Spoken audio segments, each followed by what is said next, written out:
Okay, चलिए show में आगे बढ़ते हैं और अब हमारे साथ आनंद राठी वेल्थ के जॉइंट सीईओ फिरोज़ अजीज़ मौजूद हैं। फिरोज़ जी, गुड आफ्टरनून। बताइए, क्या जो 15 अगस्त को इंडिपेंडेंस डे पे जो प्राइम मिनिस्टर ने अनाउंसमेंट की, उसके बाद आप लोगों ने अपना पोर्टफोलियो स्टांस बदला क्या? क्या ज़्यादा और कंजम्पशन स्टॉक्स ऐड किए, बाकी स्टॉक्स में बेच थोड़े कम किए गए क्या? नमस्कार आनंद सर, गुड आफ्टरनून। एक्चुअली 14 अगस्त को मैं आपके शो पे था। तो मैंने कहा था कि ट्रम्प साहब की जो मेहनत है, 26,500 का करीबन करीबन लेवल था। आज आप देख रहे हैं कि ट्रम्प साहब ने बहुत कोशिश की हमारे मार्केट को 8-10% गिराने की, हो नहीं पाया है क्योंकि वो ये भूल गए कि एफआईआर पहले से बेच चुका है और डीआईआर बेच नहीं पा रहा है। That's the hypothesis on which markets ने बहुत स्थिरता दिखाई है in the global turbulent times. रहा सवाल जीएसटी का, उसमें क्या हमारी रणनीति बदल रही है? मेरे हिसाब से नहीं, इतनी नहीं, क्योंकि देखिए जो भी जीएसटी के फायदे वाले सेक्टर हैं उनकी जो निफ्टी में जो वेटेजेस हैं और एनएसई 500 में जो वेटेजेस हैं वो इतनी ज्यादा नहीं है। बल्क और निफ्टी की वेट है 31%, तो बैंकिंग में है। तो उसमें जो बदलाव, ऑफ कोर्स उधर भी फायदा होता है। सो आई थिंक ज्यादा बदलाव नहीं होगा। ओवरऑल मार्केट सेंटिमेंट के लिए काफी अच्छा है, स्टॉक पिकर्स के लिए अच्छा है, बट आई थिंक वो ऑलरेडी प्राइस इन हो जाता है immediately on these news. But I think ये बहुत अच्छा शॉर्ट कवरिंग का एक मौका मिला है, और शॉर्ट स्क्वीज हो रही है, और होनी भी चाहिए क्योंकि 92% एफआईआई शॉर्ट में है इंडेक्स फ्यूचर्स के। अगर ऑप्शन जो भी एफआईआई का देख रहे हैं तो शॉर्ट की तरफ काफी। अच्छा, ये शॉर्ट कवरिंग का एक बहुत ही अप्रोप्रिएट और एक बहुत अगर शानदार केस है फिर उस तो एक तड़का जिसने बढ़ा हुआ है, मतलब आई इस think they short can covering hit. को ट्रिगर किया था। मेरे को सुन पा रहे हैं अब फिरोज आप? हाँ, अब हाँ, थोड़ी देर के लिए आवाज नहीं आई थी मेरी हाँ, सर, आप बताएं वापस। बिल्कुल बिल्कुल। मैं जैसे कह रहा हूँ कि शॉर्ट कवरिंग को जिस चीज़ ने ट्रिगर किया वो था जीएसटी को रेशनलाइज करने का, उसको घटाने का, उसको नई दो दरों को पर लाने का, प्रधानमंत्री का वो भाषण, वो स्पीच। जब आप लोग खुद बैठे आपकी रिसर्च टीम, तो सबसे ज़्यादा एडवांटेज आपने किन किन स्पेसेस को देखा? मतलब अर्निंग सीजन को तो हमने देख ही लिया, लेकिन इन जीएसटी रेट्स का रेशनलाइज होना, सबसे बड़ा एडवांटेज आप किन दो तीन सेक्टर्स को देने को तैयार हैं इस वक्त, जो इमीडिएट इफेक्ट से आना चाहिए? देखिए, जैसे कंजम्पशन के जो सेक्टर्स हैं उसमें काफी इफेक्ट आना चाहिए। That's the first bit. Consumption की काफी सारी हैं। If you look at FMCG, एक क्लियर विनर होगा। ऑटोमोटिव्स एक क्लियर विनर होगा। ये ऑटोमोबाइल तो of course, if you look at Nifty IT, वो निफ्टी ऑटो, उसकी जो लास्ट क्वार्टर की जो अर्निंग्स आई हैं वो -2.6% आई है। अर्निंग्स जो है FY25 की 967 रुपीज निफ्टी ऑटो की FY25 की आई थी। तो मेरे हिसाब से जो निफ्टी की डी ग्रोथ, निफ्टी ऑटो की जो डी ग्रोथ आई थी, वो ऑटोमेटिकली अच्छा बेस फॉर्मेशन है। ऑटो एंड एफएमसीजी, ये दो सेक्टर्स मेरे हिसाब से एक साल तक निफ्टी को आउट परफॉर्म करने की क्षमता रखते हैं, ऑलमोस्ट 6% से। ये मेरा प्रॉब्लम है। ओके, हाय फिरोज जी, गुड आफ्टरनून। श्रेया बात कर रही हूँ। यहाँ पे सही का भी जिक्र भी कर रहे थे, रिपोर्ट बता रही थी हमारी टीम, तो Q1 का रिपोर्ट कार्ड ऑटो ने सबसे खराब परफॉर्मेंस दिया, माइनस में उसकी रही ग्रोथ।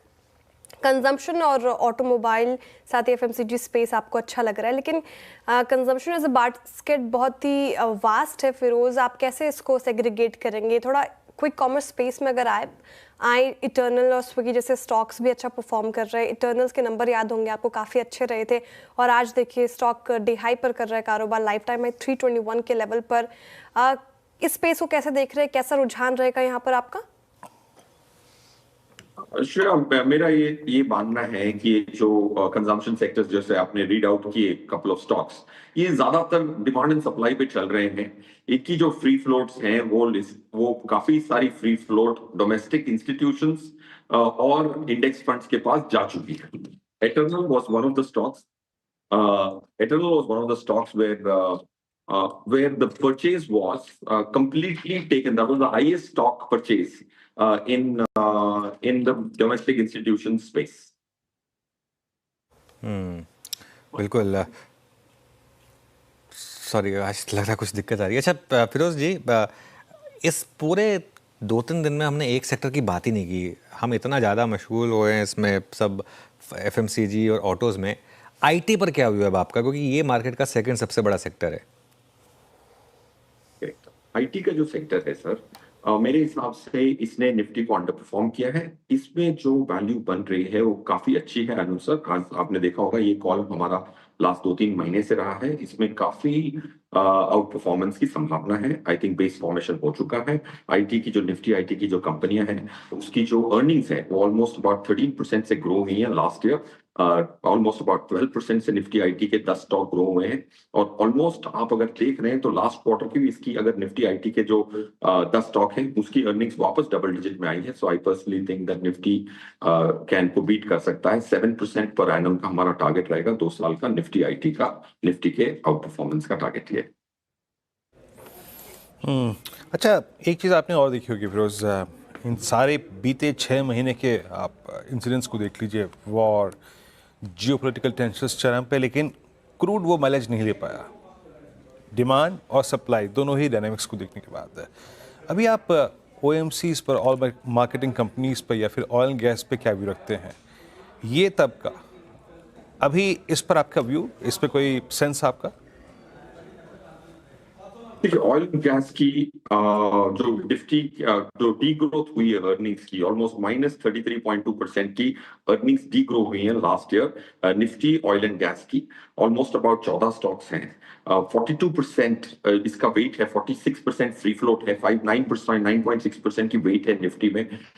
मेरा ये मानना है कि ऑयल मार्केटिंग कंपनीज की जो रिवर्सल्स है, I would not be too bullish on outperformance vis Nifty. Firoz, sectoral shift तो हमें ज़रूर से देखने को मिल रहा है जब से जीएसटी रिफॉर्म का डोज आया है मार्केट को, लेकिन उससे पहले आपको याद होगा फार्मा और हेल्थ के स्पेस में काफ़ी अच्छी रैली देखने को मिली थी हमें। वो अब थोड़ा बुझता हुआ नजर आ रहा है। फार्मा हेल्थ के स्पेस बैकफुट पर और टैरिफ टेंशन तो है ही। अब यहाँ पर क्या है आपका स्टांस, कहाँ पे खड़े हैं आप? क्या कुछ बदलाव फार्मा और हेल्थ के स्पेस को लेकर किया है आपने?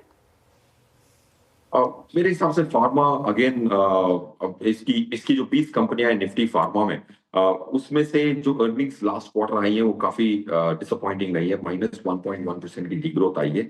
लास्ट ईयर फार्मा की ग्रोथ 28% की थी। So I am a little bullish on pharma from last years earning perspective, but I think ये क्वार्टर काफी डिसअपॉइंटिंग रहा है। तो आई वुड मीडियम टर्म में इतना बुलिश नहीं हूँ जितना मैं हुआ करता था before the last quarter results. Okay, अच्छा, एक सवाल आपसे पूछना चाहूँगा कि इस मार्केट में फिरोज जो सबसे बड़ा फैक्टर रहा है वो है लिक्विडिटी का, domestic versus foreign. Domestic liquidity काफ़ी स्ट्रांग रही है और एफआई लिक्विडिटी काफ़ी ख़राब रही है। क्या आगे जाते हुए इसमें कुछ चेंजेस देखते हैं आप? यस अनुज सर, एक ब्रॉडर मार्केट के हिसाब से अगर आप देखते हो तो क्या हुआ है कि जो एफआईआई की जो बिकवाली आई है, डिस्क्रिशनरी की जो बिकवाली आई है वो खत्म हो गई है। अनुज साहब, पूरे डिस्क्रिशनरी फंड मैनेजर्स को हमने लिस्ट किया और उसको हमने देखा कि उनकी सबकी बिकवाली हो चुकी है 0.1। जो प्रॉप की बुकवाली थी, मेरे अंदाजे से हमने 10 प्रॉप वालों से बात की, उनकी 80% सेल हो चुकी है ऑलरेडी। इंडेक्स फंड की परचेज अभी भी बाकी है। तो एफआईआई की जो फ्लो है, नेगेटिव फ्लो, मेरे हिसाब से सितंबर तक उसकी नेगेटिव फ्लोस खत्म हो जाएंगी। अक्टूबर से परचेज का हमारा प्रोजेक्शन रहा है। Looking at some statistics, that's 0.1।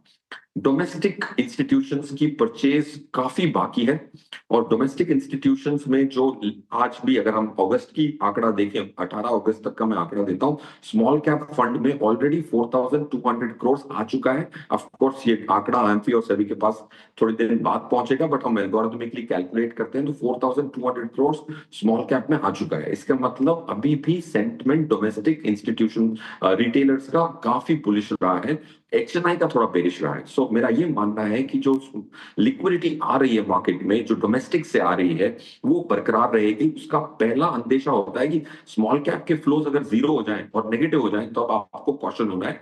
आज तक मैंने ये नहीं देखा लास्ट 1.25 साल में कि स्मॉल कैप के पैसे कम हो रहे हैं। तो हम इसको रोज देखते हैं। जब भी ये नेगेटिव जाएगा तब मैं वापस आपको हाईलाइट करूंगा कि this is the time to be cautious, because अगर डोमेस्टिक ना खरीदे तो मार्केट इस स्थिरता से नहीं रुक सकती।